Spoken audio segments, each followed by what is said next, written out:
Maka tidak ada lagi ada pertanyaan pada orang-orang yang sudah mengganti persepsinya bahwa nikah itu adalah sebuah ibadah. Nggak ada lagi pertanyaan bagi dia.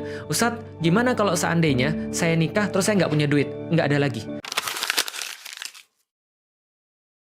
Sebagian besar di antara manusia menganggap pernikahan itu adalah sesuatu yang kayak mereka dapat di film-film. Dan ini yang bagi saya berbahaya banget. Nonton Twilight, lantas kemudian ngelihat, wah itu pernikahan itu modelnya tuh kayak gitu yang aku inginkan. Gimana? Ceweknya seksi, ceweknya cantik, pakai gaun, kemudian nikahnya kayak model begitu sama seorang cowok yang ganteng, yang kemudian matanya ada warna-warninya, putih gitu kan kayak mayit, lalu kemudian mulus, lalu kemudian diselingi lagu Thousand Years gitu kan ya. Aduh, itu persepsi. Ada lagi persepsinya nikah tuh seperti film-film sinetron. Itu persepsinya nikah itu adalah bisa begini dan bisa begitu. Ada yang nganterin, ada yang ngasih makan, ada yang kemudian ada yang bisa diajak bermesra-mesraan. Ini persepsi yang nanti akan membawa dia mencari itu dengan cara mencari bayangannya itu dengan cara seperti apa, agar bisa merealisasikan itu dengan cara seperti apa. Nah itu tergantung persepsi yang dia punya. Ada lagi persepsi yang lain. Lalu bagaimana persepsi seharusnya? Ya, orang bisa punya banyak persepsi. Dan yang jelas persepsi ini nanti ya punya konsekuensi dong. Saya cuma mau cerita tentang bagaimana persepsi saya berubah. Saya ketika dulu belum masuk Islam, ya jelas persepsi saya yang tadi saya ceritain. Bagi saya pernikahan itu adalah seperti komik-komik Jepang. Seperti kemudian yang saya bayangin ketika di film-film. Maka yang saya cari apa? Romantisme. Yang saya cari apa? Hubungan antara laki-laki dan wanita. Kangen-kangenan, telepon-teleponan, sayang-sayangan, lalu kemudian diperhatiin, senang merasa diperhatiin, senang bila merhatiin orang. Apa goalsnya? Pegangan tangan, lalu kemudian meluk dan segala macamnya. Itu dulu ketika kita belum ngerti bagaimana ada persepsi yang lain. Maka ketika saya punya persepsi seperti itu, nggak heran ketika saya sudah punya pacar, lalu kemudian ditanya sama teman, pertanyaannya, sudah pernah pegangan tangan belum? Gitu kan ya. Lalu kemudian setelah tanya seperti itu, dia tanya, udah diajak nonton belum? Film apa yang bagus ya diajak nonton? Dan sebagainya. Sudah datang ke rumahnya belum? Sudah ngomong apa belum? Ini adalah tergantung dengan persepsi. Karena yang kita bayangkan pernikahan itu cuma all romantic. Kita nggak tahu bahwa pernikahan itu ada satu tujuan yang lain. Nikah, lalu kemudian ada yang diajak ngobrol terus, ada yang perhatian, atau kalau yang sudah lebih mesum orangnya pikiran hal-hal yang lain lagi, hal-hal biologis yang dia dapat setelah nikah. Setelah itu kemudian dia mikirin setelah itu punya anak, setelah punya anak dia jadi seorang bapak, lalu kerja untuk mencukupi anaknya, setelah itu sampai mati. Selesai, kayak di film-film. Live happily ever after, gitu kan ya. Jadi itu seolah-olah nikah tuh begitu. Itu persepsi saya. Maka ketika saya berpersepsi seperti itu, wajar kalau saya nyarinya lewat jalan pacaran. Wajar kalau saya setelah pacaran pengen pegang tangan pacar saya. Wajar ketika itu saya pengen ngajak dia nonton, karena begitulah seharusnya orang yang berpacaran. Wajar ketika itu saya pengen datang ke rumah dia ketika bapaknya lagi nggak ada, atau nelpon ketika bapaknya angkat saya tutup, gitu kan ya. Itu zaman dulu ketika belum ada handphone, belum ada sosial media. Tapi kebayang ya tinggal diganti aja sekarang wasilahnya apa. Sekarang misalnya wasilahnya DM-an misalnya, atau wasilahnya ngajak live bareng misalnya, atau wasilahnya apa, komen-komenan dan segala macamnya. Ya itu tinggal masalah wasilah aja. Tapi dari persepsi itulah ditelurkan bagaimana cara orang bersikap. Maka saya nggak merasa keberatan ketika pacar saya berbeda agama. Waktu itu agama saya masih agama Kristen Katolik, sementara pacar saya agamanya Islam misalnya. Maka saya nggak ada keberatan. Kenapa? Karena itu sama sekali nggak masuk dalam persepsi masa depan saya. Itu sama sekali nggak masuk dalam tujuan saya. Dan saya sama sekali nggak berpikir tentang itu. Lantas kemudian ketika kita bicara tentang pernikahan, kita bilang, udah nanti aja lah kita bicara tentang pernikahan. Yang penting kamu kuliah dulu, aku kuliah di Bogor, kamu kuliah di Jakarta. Nanti kalau kita sudah selesai, kita baru akan bicarain dan ngobrol tentang masalah pernikahan. Mereka nggak akan serius untuk ngomong masalah pernikahan. Dan mereka nggak akan serius untuk merencanakan apa yang akan mereka lakukan pasca nikah ini. Bahkan mereka nggak pernah serius untuk membicarakan tentang kehidupan mereka sendiri. Jadi bagaimana mau membicarakan kehidupan berdua? Orang kehidupan sendiri aja belum jelas, gitu kan? Ya tapi ya itulah kebodohan masa lalu. Sekarang udah pintar, enggak? Sekarang masih makin bodoh, masih bodoh malah makin bodoh. Kenapa? Karena semakin kemudian kita ngelihat ilmu itu luas banget dan kemudian kita lihat ulama itu banyak banget, kita semakin tahu bahwa kita ini adalah orang yang nggak berilmu. Tapi itu pembahasan yang lain. Nah, tapi ketika saya masuk Islam, persepsi itu menjadi berubah. Ketika saya masuk Islam, maka Islam mengajarkan kepada saya satu persepsi dasar. Apa persepsi dasarnya? Ternyata ada kehidupan setelah kehidupan yang sekarang. Bahwa ketika saya menggunakan akal saya, lalu saya berpikir, teman-teman bisa tonton di hashtag Mengapa Islam di YouTube. Ketika saya kemudian berpikir dan saya menggunakan akal saya secara penuh, saya menemukan bahwa manusia ini tidak hanya sendiri di dunia. Tapi manusia ini punya satu kemudian asal.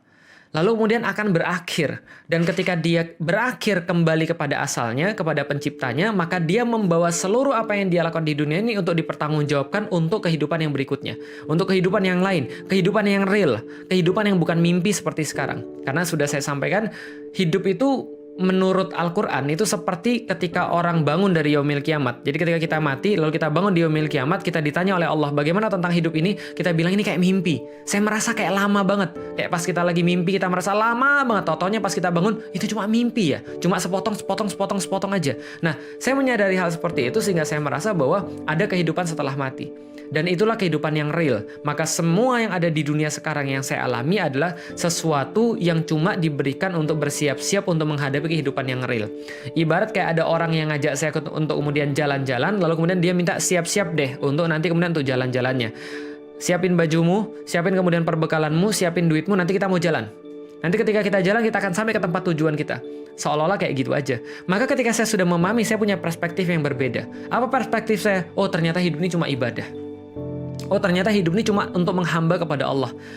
Kok cepet banget sampai kesimpulan gitu ya. Nanti kalau saya panjangin ini jadi pembahasan akidah, bukan pembahasan nikah gitu kan ya. Tapi sekarang kita coba membahas nikah. Setelah saya punya persepsi yang baru bahwa ternyata hidup ini cuma sementara, bahwa ada kehidupan setelah kehidupan yang sekarang, maka persepsi saya tentang pernikahan pun berubah. Persepsi saya tentang pernikahan awalnya daripada cuma romantisme belaka menjadi sebuah pertanggungjawaban, menjadi sebuah ibadah, menjadi sebuah peraktivitas yang harus saya pertanggungjawabkan. Dan aktivitas ini adalah pertanggungjawabannya adalah pertanggungjawaban atas ibadah yang paling lama. Karena kalau sholat cuma 5 menit, 8 menit, kalau antum khusyuk banget bisa 15 menit.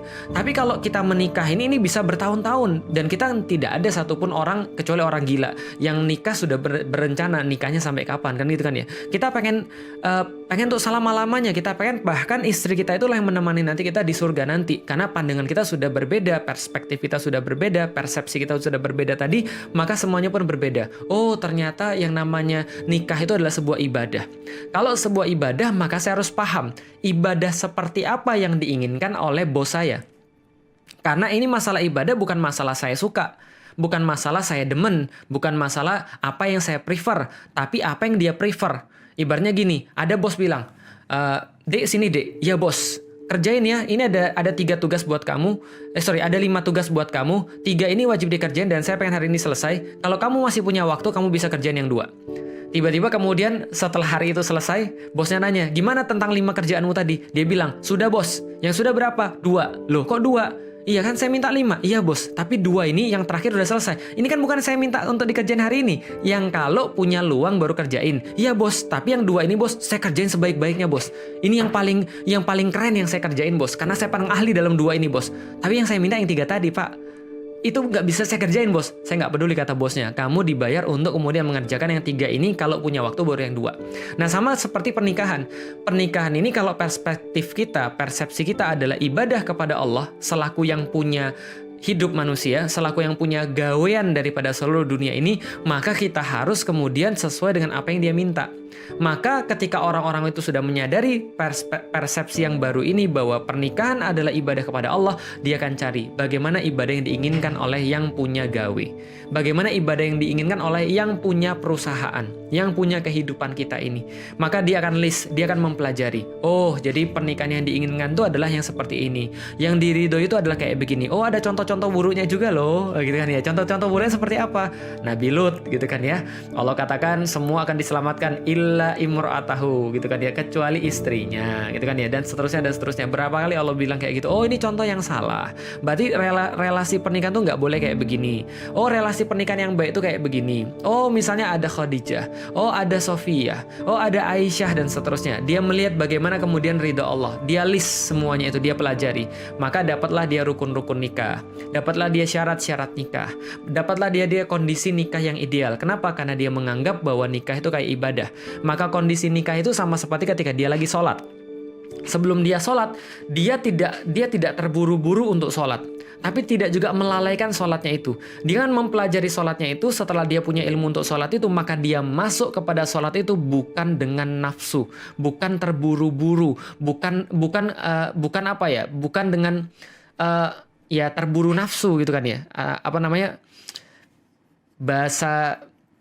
Bahasanya itu adalah ya kesusu kalau bahasa Jawanya ya. Ya nggak datang dengan cara seperti itu. Tapi dia datang dengan cara yang tenang karena dia sudah tahu. Karena ingat, ketidaktahuan itu mengakibatkan ketakutan, sedangkan pengetahuan itu mengakibatkan ketenangan. Jadi kalau Anda belum cukup tenang, berarti Anda belum cukup tahu. Nah, artinya adalah ketika dia sudah cari tahu semua itu, maka dia akan cari tahu. Kalau yang saya inginkan adalah yang seperti ini, dia sudah list semuanya, maka gimana cara saya nyari? Oh, berarti bukan lewat pacaran. Kenapa? Pacaran tidak akan pernah mendapatkan saya raw material seperti yang saya inginkan. Waduh, emang kita kayak mau masak aja? Enggak. Pacaran tidak akan pernah mendapatkan kepada saya material yang saya inginkan, spek yang saya inginkan. Gampang ya? Baik itu adalah laki-laki ketika dia mau nyari wanita atau wanita mau nyari laki-laki. Dia nggak akan pernah dapat spek itu dari jalan pacaran. Ibaratnya gini, ada orang mau dapat barang ori, tapi nyarinya di toko second. Ya gimana dia bisa dapat barang ori? Ya kalaupun dapat barang ori, ngeri kali kita di toko second. Ya kalau mau cari di toko ori lah. Gitu maksudnya. Artinya ini maksudnya kalau Anda mau cari raw material, spek yang benar dengan apa yang diinginkan, Anda akan dapat pada satu kesimpulan. Kalau saya mau taat pada Allah, bukan di sini yang saya cari. Bukan pacaran yang saya cari. Oke. Apalagi misalnya, contoh, maka tidak ada pertanyaan pada orang-orang yang sudah mengganti persepsinya bahwa nikah itu adalah sebuah ibadah. Nggak ada lagi pertanyaan bagi dia. Ustadz, gimana kalau seandainya saya nikah terus saya nggak punya duit? Nggak ada lagi. Kenapa? Karena dia tahu bahwa duit memang penting, tapi bukan itu hal pertama yang harus dipikirkan. Karena kenapa? Persepsi orang tentang pernikahan itu harus mewah, harus puluhan miliar, harus puluhan juta, ratusan juta. Itu yang saya pengen untuk kemudian orang rubah ketika dia sudah punya persepsi bahwa nikah itu karena Allah. Maka setiap orang-orang, Sifrun nikah, lalu kemudian Hawariyun nikah. Saya bilang sama mereka, lebih baik antum pegang duit setelah nikah daripada habis semuanya pas nikah. Kenapa? Karena antum lebih perlu duit setelah nikah, bukan pas nikah. Makanya Allah sampaikan di dalam Al-Quran, Ar-rijalu qawwamuna 'alan nisa. Sesungguhnya seorang laki-laki adalah supporter, adalah pengayom bagi wanitanya. Kenapa? Allah katakan ada kemudian bima fadallahu ba'duhum 'ala ba'din, karena kami telah melebihkan satu di antara mereka dengan sebagian yang lain. Wa bima anfaku wabima anfaku min amwalihim. Jadi atas juga apa yang telah mereka berikan daripada harta-harta mereka kepada mereka. Jadi seorang laki-laki itu menjadi laki-laki ketika dia memberikan hartanya pada wanita, mencukupi wanita tadi. Artinya adalah apa? Setelah pernikahan itu justru lebih perlu harta daripada sebelum pernikahan. Ini kan masalah persepsi. Maka nggak perlu lagi ada pertanyaan, gitu kan ya. Ustadz, saya mau menikah, tapi dia belum, mohon maaf Ustadz, dia belum tahu banyak tentang Islam, bahkan dia nggak sholat, bahkan dia nggak kerudungan. Ya tergantung persepsi antum apa. Kalau persepsi antum nikah adalah sebuah ibadah, maka kalau antum lihat dia nggak kerudungan dan itu bisa buat antum untuk nyaman beribadah, ya silahkan. Tapi saya pikir kalau seandainya antum sudah berpikir seperti itu, lantas kalau saya secara pribadi, gimana saya bisa nyaman beribadah kalau saya tidak menemukan istri yang bisa taat pada Allah? Beda dalam menyikapi kita mendakwai orang. Saya sangat welcome banget. Saya senang banget ketika ada orang yang nggak kerudungan datang ke kajian saya. Artinya adalah apa? Saya senang ketika ada orang mau jadi baik. Tapi kalau Anda mau pilih seorang istri untuk kemudian bagian hidup Anda, dan Anda sudah mengatakan bahwa persepsi Anda adalah ibadah, itu sama aja kayak ada orang nanya ketika sholat, Ustadz, saya mau sholat Ustadz, tapi boleh nggak saya pakai celana pendek? Paham gak sih kira-kira maksud saya? Maka pergantian persepsi ini menjadi sangat penting ketika antum mau menikah, gitu loh maksudnya. Nah, ketika persepsi itu sudah berganti, antum tidak akan kemudian suka sama pacaran. Antum tidak akan nyari jodoh antum di jalan pacaran. Antum tidak akan bermaksiat. Tapi apa yang antum sibukkan? Antum akan disibukkan dengan hal-hal yang lain yang memang sudah antum pahami ketika antum menyusun daftar dari persepsi antum. Balik lagi kepada contoh orang berlibur. Oke. Saya bilang, Mas, kita 3 hari keluar ya. Kemana, Ustadz? Ke Turki. Di Turki lagi musim apa, Ustadz? Desember itu ya musim dingin. Berarti antum harus bawa baju dingin. Berapa hari, Ustadz? 3 hari. Kira-kira, Ustadz, kalau antum biasa 3 hari bawa berapa baju? Ya, saya cuma kalau 3 hari saya bawa 2 setel cukup kok. Atau kalau 7 hari berapa saat ya? Saya bawa 3-4 style cukup kok sebenarnya kalau untuk 7 hari, karena kita nggak akan banyak ganti di musim dingin misalnya. Maka dia akan beli baju dingin. Ustadz, baju dinginnya spesifikasinya kayak apa? Harus yang punya insulasi mas, karena itu dingin banget. Bisa nggak kalau baju dingin yang kita bawa seperti kita ke puncak? Oh jangan mas, itu nggak punya insulasi. Di sana tuh bisa -1, -2. Kalau misalnya antum beli yang di Indonesia cuma paling 5-10 derajat. Cobalah cari yang lebih ini lagi. Kalau nggak nanti dilapis lebih banyak. Saat kalau gitu kita bawa uang kira-kira berapa? Tanya sama orang yang tahu. Tanya sama orang yang paham. Fas'alu ahla dzikri in kuntum la ta'lamun. Tanya kepada orang-orang yang mengingat, yang tahu seandainya kalian tidak memahami tentang satu perkara supaya tidak salah persiapan. Nah, ini tentang persepsi. Ini tentang bagaimana cara kita memandang pernikahan. Ini yang paling awal. Ini ibaratnya kalau seandainya masuk ke kuliah, ini adalah 101-nya gitu kan ya. Ini adalah mendasar banget pembahasan tentang persepsi. Belum kita membahas tentang ya di dalam persepsi itu nanti ada pembahasan tentang visi nikah kita mau seperti apa. Bagaimana cara kita menyiapkan keuangan, bagaimana cara untuk menghadapi orang tuanya. Karena ini baru pertama, nanti ada banyak lagi masalah yang muncul. Karena kalau kita menghindari pacaran saja itu baru yang paling dasar. Belum nanti bagaimana kalau kita memilih orang-orang yang ketika dalam kasus ta'aruf misalnya, atau khitbah dan ta'aruf. Lalu bagaimana proses ta'aruf dan khitbah itu? Lalu bagaimana meyakinkan orang tuanya? Kalau orang tuanya nggak setuju lalu seperti apa? Insya Allah akan kita bahas dalam ngaji jomblo di episode berikutnya.